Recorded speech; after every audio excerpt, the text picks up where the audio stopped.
To the Zono Sports Show, where you know Zonos. Life is a blur, so you got to live it carefully. We all know that. Now, Aaron Hernandez tragedy, and I say it's a tragedy because you have this guy who's one of the top tight ends in the NFL, gets convicted of murder, goes to jail, and then inevitably, reportedly, hangs himself in a jail cell.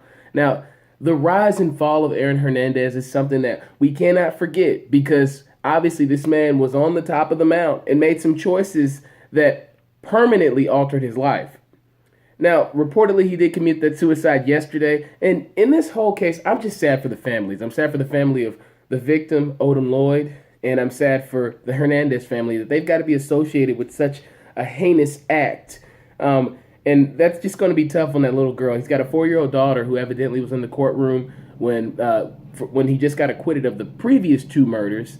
And they shared a soft moment, a wave, and he was visibly seen sobbing, upset, opposed to the original case when we see the Odom Lloyd court case. And he didn't show much contrition or emotion during that court case. But for him to sob, you think maybe this man is really reconciling with himself the decision he's made. Now, just days after that, they find him in his cell, hung up. And I look at this entire situation and I don't know what really happened. This is one of those cases where we need to figure out what all the details were behind this. Because, a guy gets off for 2 murders connected to another murder. Why would he do something like that? It's a sad thing. We don't know all the details, but we only know what was reported to us. So, just a very sad day for everybody involved in the situation, especially the families, specifically the families. And this investigation is imminent. I'm sure that they'll dig a little bit and see, did Aaron Hernandez really kill himself, take his own life? Or was this a situation that he just simply maybe got touched by somebody? I don't know. I shouldn't speculate maybe, but it's a disheartening situation because this man was an NFL player who could have had more than what he accumulated over his short career and lifespan, but he chose to go down a different path. So just wanted to highlight that this morning because it's just unfortunate when people get opportunities and they don't make the most of them. It's very unfortunate, and they make decisions that alter other people's lives in the process. Very sad. Now, the one thing I will say, congrats to the GOAT of women's tennis, Serena Williams. Snapchat me that belly. Hey, so she says that she's pregnant 20 weeks reportedly. Now, if she's 20 weeks, and this was confirmed by a deleted Snapchat photo, that she's expecting a child, if she was 20 weeks pregnant, that means that she was 2 months, 8 weeks, in fact, when she won the Aussie Open for the 23rd Grand Slam. To me, that's got GOAT written all over it. That's what that says to me. Because if you can go out there and win a Grand Slam 2 months pregnant, you a baller. Plain simple. And she's evidently pregnant by the Reddit co-founder Alexis Ohanian. So I don't know who this guy is. I need to look him up. But congrats to you, Serena. She deserves that. She's 35. It's time to get those genes reproduced so we can see another nice, great tennis player come to fruition. And maybe not. Maybe this is a boy, and maybe he starts balling on the basketball court. Maybe he's a football player. Maybe he plays soccer. I don't know. Maybe he follows in his mother's footsteps and plays tennis. But I'm happy for Serena Williams because she's had so much success on the court her entire lifespan. I think this is something that she deserves. It's well due. It's well due. She's been focused for a long time. So this will be a nice change of pace for her, and I'm happy for her and her family. Now, the one thing that I want to talk about when it pertains to the NBA playoffs at this particular moment, Russell Westbrook can't do it all. He can't. Westbrook won't be in OKC long because of that. This team just doesn't have enough for them to win. They go down last night 2-0 to the Rockets. He drops a triple-double and the 50 bone, the 50-piece, the 51 bone.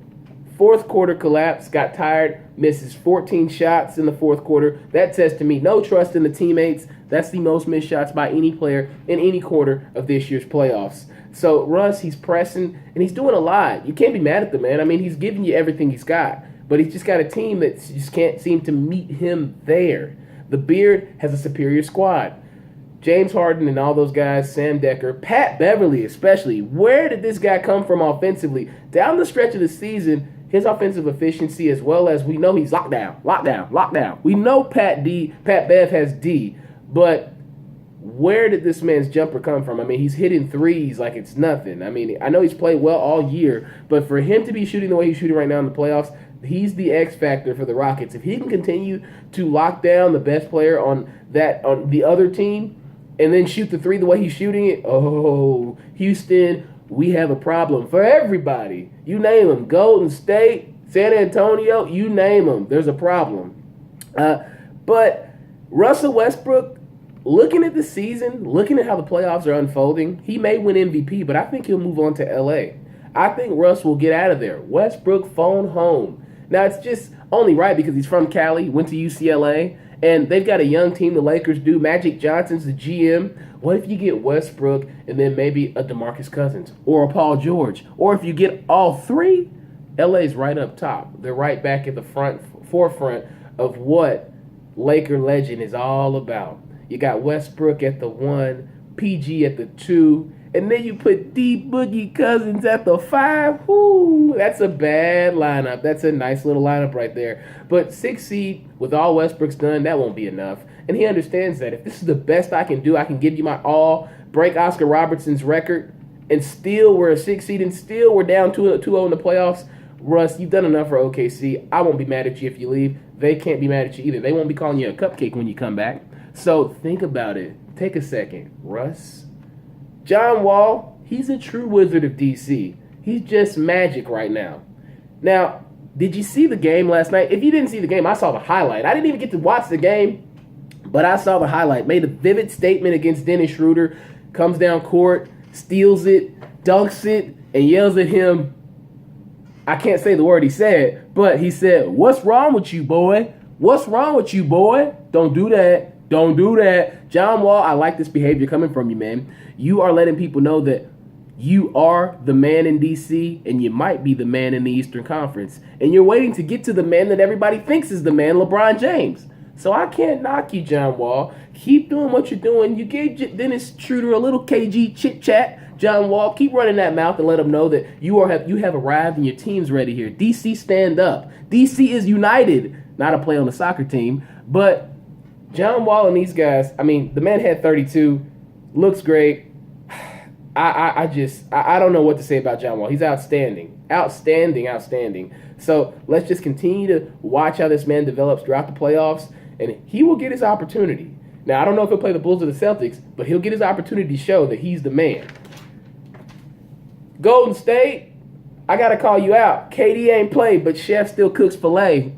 Golden State, they're up 2-0 on the Trailblazers. These guys, they're up 41 the last 5 quarters versus the Trailblazers. CJ McCollum, Damian Lillard, oh where did the guards go? Because you guys can't seem to pull your team up by the bootstraps and get some dubs. I mean, can you do it in Portland? I don't know. I mean, should Drake and Quavo come out there and perform a song at halftime? For you guys to win? Damian Lillard has to be the guy that we saw the last previous years is making all these commercials, is hitting these shots from deep. Damian Lillard, come on, man. You've got to do what you got to do. I know LaMarcus Aldridge isn't there anymore. I understand that. But you've got a nice young Mo Harkless. You guys have got to find a way to come together. Now, let's not forget about Golden State. KD didn't play. They're the favorite to win the championship. But remember who opened up this kitchen. Remember who opened up this restaurant. It was Chef Curry with the pot. Now, if that pot stays hot, I don't think anybody's going to stop these guys. Boston's in trouble as the number 1 seed. Too much on Isaiah. There's absolutely too much on him right now. With the death of his sister, just a lot to handle, a lot to take in, a lot to digest. And he even said that this was the hardest week of his life. And rightfully so, but still, Boston, that entire team, they've got to come together and do something. Because the Bulls, they have playoff pedigree and champs on that roster. When you have a Rajon Rondo who's played with a KG, who's played with a Paul Pierce, who's played for Doc Rivers and been there on the biggest stage. I mean, I saw the man a couple years ago when he came in Gaddyland. Paid me in all twos. Good guy, quiet guy. But I can tell in his eyes he's a killer. He's a killer on the court. Rondo, Dwayne Wade's a champion from Miami. You got Jimmy B, who's just a straight baller.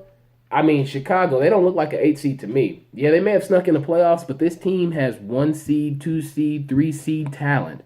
So Boston, they're going to struggle. This was a bad matchup for them. Now, it begs the question, did Cleveland and LeBron James have something up their sleeve? Did they do this on purpose? I don't know. But I do know that this has been a very tough matchup, this Bulls team. And maybe LeBron did want to avoid them until the last possible moment, which was the conference finals against his old buddy, Dwayne Wade. How's that storyline for you?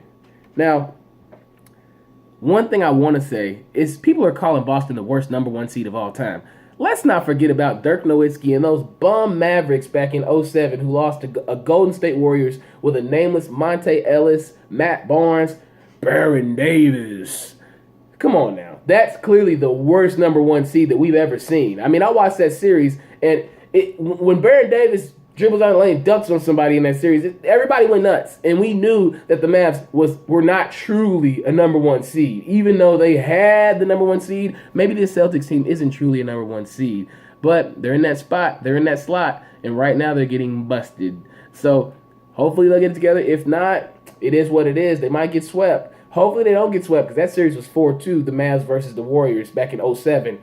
But that was clearly the worst number 1 seed to me. You're not the worst number 1 seed when you're playing against a team with former champions and 3 All-Stars. You're not the worst number 1 seed. I don't think that Warriors team had any All-Stars on it when they beat the Mavs. So let's take that with a grain of salt when we make statements and aspersions like that. Don't take any QB over Deshaun Watson, NFL. I keep hearing Patrick Mahomes, Mitch Trubisky, chill out. Deshaun Watson is Jordan on a football field. He is the angel on the football field. Do not pass up a guy who just did what he did in the national championship. Did you see the will to win? Have you seen the arm talent? Have you seen the versatility? It's not a hard choice, NFL. Sometimes it's like a math problem. We overthink it. We do too much. We move X to Y and Z to Y and Z to X. No, Deshaun Watson is the guarantee. So make sure that you don't pass up on him as the first quarterback NFL draft. I'm sending this message out to all 32 teams. Don't be that team. Please don't. And Cleveland, if you get the man, don't ruin his life. Please. Please, please, please. Now, next show, we will definitely talk.